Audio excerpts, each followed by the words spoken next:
ಪಹಲ್ಗಾಮ್ ದಾಳಿಯಲ್ಲಿ ಪ್ರಾಣ ಕಳ್ಕೊಂಡ ಮಂಜುನಾಥ್ ರಾವ್ ಕುಟುಂಬಸ್ಥರು ಆ ಶಾಕ್ನಿಂದ ಇನ್ನೂ ಹೊರಬಂದಿಲ್ಲ. ಪತ್ನಿ ಪಲ್ಲವಿ ಮತ್ತು ಪುತ್ರ ಅಭಿಜಯ್ ತಮ್ಮ ಕಣ್ಣೆದುರೇ ನಡೆದ ನರಮೇಧವನ್ನ ಟಿವಿ9 ಎದುರು ಬಿಚ್ಚಿಟ್ಟಿದ್ದಾರೆ. ಉಗ್ರರ ಕ್ರೌರ್ಯ ನೆನೆದು ಈ ಕ್ಷಣಕ್ಕೂ ನಡುಕ್ತಿದ್ದಾರೆ.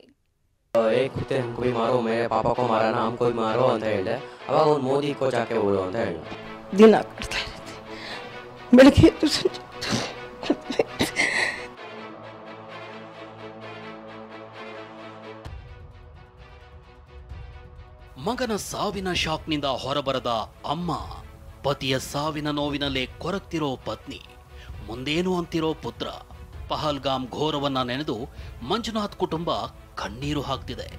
ಉಗ್ರರನ್ನ ಕಣ್ಣೆದುರೇ ಕಂಡಿರೋ ಮಂಜುನಾಥ್ ಪತ್ನಿ ಹಾಗೂ ಪುತ್ರ ಅವತ್ತಲ್ಲಿ ಆಗಿದ್ದೇನು ಅನ್ನೋ ನೋವನ್ನ ಟಿವಿ9 ಮುಂದೆ ಎಳೆ ಎಳೆಯಾಗಿ ತೋಡಿಕೊಂಡು ದುಃಖಿತರಾಗಿದ್ದಾರೆ. ಕಾಶ್ಮೀರ ಕಣಿವೆ ಕರಾಳತೆ ಬಿಚ್ಚಿಟ್ಟ ಮಂಜುನಾಥ್ ಕುಟುಂಬ ಟಿವಿ9 ಮುಂದೆ ಪಹಲ್ಗಾಮ್ ನರಮೇಧದ ವಿವರಣೆ.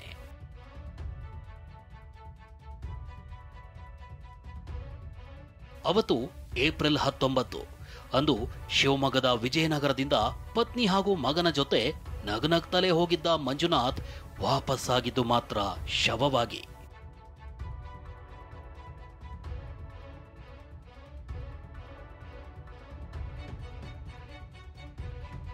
ಏಪ್ರಿಲ್ 22ರಂದು ಪಹಲ್ಗಾಮ್ನಲ್ಲಿ ಉಗ್ರರ ದಾಳಿಗೆ ಬಲಿಯಾಗಿದ್ದ ಮಂಜುನಾಥ್ ಪಂಚಭೂತಗಳಲ್ಲಿ ಲೀನವಾಗಿದ್ದಾರೆ. ಆದರೆ ಅವರ ಮನೆಯಲ್ಲಿ ಇನ್ನೂ ಮೌನವೇ ಆವರಿಸಿದೆ. ಈ ದುಃಖದ ನಡುವೆ ಟಿವಿ9 ಜೊತೆ ಮಾತನಾಡಿದ ಇಡೀ ಕುಟುಂಬ ಅಲ್ಲಿ ನಿಜಕ್ಕೂ ಆಗಿದ್ದೇನು ಅನ್ನೋದನ್ನ ಎಳೆ ಎಳೆಯಾಗಿ ಬಿಚ್ಚಿಟ್ಟಿದೆ. ಪಹಲ್ಗಾಮ್ ಸ್ವರ್ಗಕ್ಕೆ ಕಾಲಿಟ್ಟು 5 ನಿಮಿಷದಲ್ಲಿ ದಾಳಿ. ಮಿನಿ ಸ್ವಿಟ್ಜರ್ಲ್ಯಾಂಡ್ ಅಂತಾನೆ ಕರೆಸಿಕೊಳ್ಳೋ ಪಹಲ್ಗಾಮ್ನ 3ನೇ ಪಾಯಿಂಟ್ಗೆ ಮಂಜುನಾಥ್ ಕುಟುಂಬ ಬಂದು 5 ನಿಮಿಷ ಆಗಿತ್ತಷ್ಟೇ. ಆಗ್ಲೇ ಗುಂಡಿನ ಮೊರೆತ ಶುರುವಾಗಿತ್ತು. ಅಲ್ಲಿ ಹೋಗಿ ಒಂದು ಕುದುರೆ ಇಳಿದು ಒಂದು 5 ನಿಮಿಷ ಆಗಿತ್ತಷ್ಟೆ. ಅಲ್ಲೇ ಏನಾದ್ರು ಸ್ನ್ಯಾಕ್ಸ್ ತೊಗೊಳ್ಳೋಣ ಅಂತ ಹೇಳಿ ಇದು ಮಾಡಿದ್ವಿ. ಅಷ್ಟೊತ್ತಿಗೆ ಒಂದು ರೌಂಡು ಈ ಥರ ಗುಂಡಿಂದು ಸೌಂಡು ಕೇಳಿಸ್ತು. ಕಾಡಿನಿಂದ ನುಗ್ಗಿ ಬಂದು ಫೈರಿಂಗ್. ಕಾಡು ಇದಿದೆ, ಅಲ್ಲಿಂದ ಫೈರಿಂಗ್ ಆಗೋಕ್ಕೆ ಶುರು ಆಯಿತು. ಏನಾಗ್ತಿದೆ ಅಂತಲೇ ನಮಗೆ ಗೊತ್ತಾಗ್ತಿಲ್ಲ. ನಮ್ಮನೆಯವರ ಕಡೆ ಓಡಿ ಬರ್ತೀವಿ. ಅಷ್ಟೊತ್ತಿಗೆ ಆಲ್ರೆಡಿ ಅವರಿಗೆ ಇಲ್ಲಿ ಕುತ್ತಿಗೆ ಹತ್ರ ಇದಾಗಿ ಅವ್ರು ಬಿದ್ದುಬಿಟ್ಟಿದ್ರು. ನಮ್ಮನ್ನು ಕೊಲ್ಲಿ ಅಂತ ಕೇಳಿದ್ವಿ, ನಮ್ಮ ಕಣ್ಣೆದುರೇ ಇಬ್ಬರನ್ನ ಕೊಂದ್ರು. ಅವನ ಪಾಡಿಗೆ ಅವನು ಹೋಗಿ ಮತ್ತು ನನ್ನ ಕಣ್ಣೆದುರಿಗೇನೆ ಇನ್ನು ಇಬ್ಬರಿಗೆ ಡೈರೆಕ್ಟ್ ಶೂಟ್ ಮಾಡಿದ್ನ ನಾನು ನೋಡಿದೆ.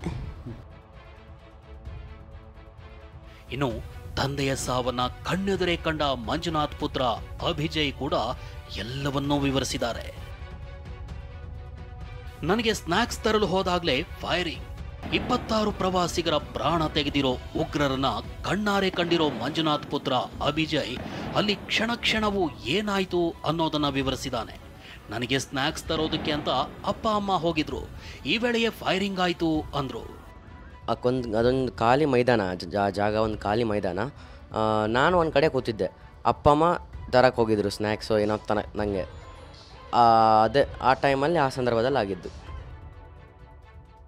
1 ತಾಸು ಅಪ್ಪನ ಶವದ ಜೊತೆಯೇ ಇದ್ದೆ. ನೆಟ್ವರ್ಕ್ ಎಲ್ಲ ಏನೂ ಇರಲಿಲ್ಲ. ಎಲ್ಲರೂ ಓಡ್ ಹೋಗ್ತಿದ್ರು, ಯಾರೂ ಸಹಾಯಕ್ಕೂ ಬರಲಿಲ್ಲ. ಅಲ್ಲಿ ಒನ್ ಅವರ್ ಅಲ್ಲಿದ್ವಿ ಅಪ್ಪನ ಡೆಡ್ ಬಾಡಿ ಜೊತೆ. ಆಮೇಲೆ ಕಾಶ್ಮೀರನ ಇಬ್ಬರು ಲೋಕಲ್ ಏಡ್ಸ್ ಬಂದು ನಮಗೆ ಹೆಲ್ಪ್ ಮಾಡಿದ್ದು. ಉಗ್ರರ ದಾಳಿ ಬಳಿಕ ಅಭಿಜಯ್ ಹಾಗೂ ತಾಯಿ ಪಲ್ಲವಿಗೆ ಸ್ಥಳೀಯರು ನೆರವಾಗಿದ್ರು.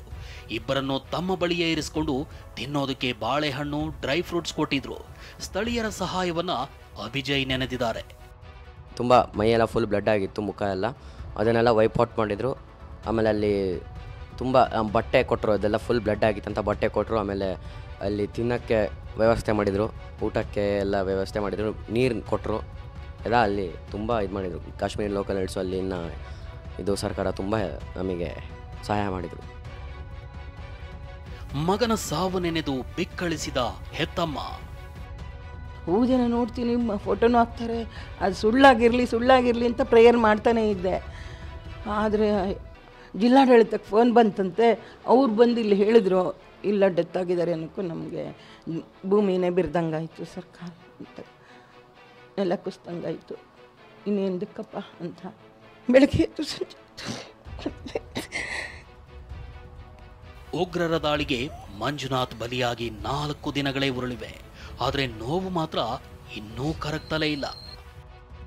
ಬಸವರಾಜ್ ಯರಗಣವಿ, TV9 ಶಿವಮೊಗ್ಗ.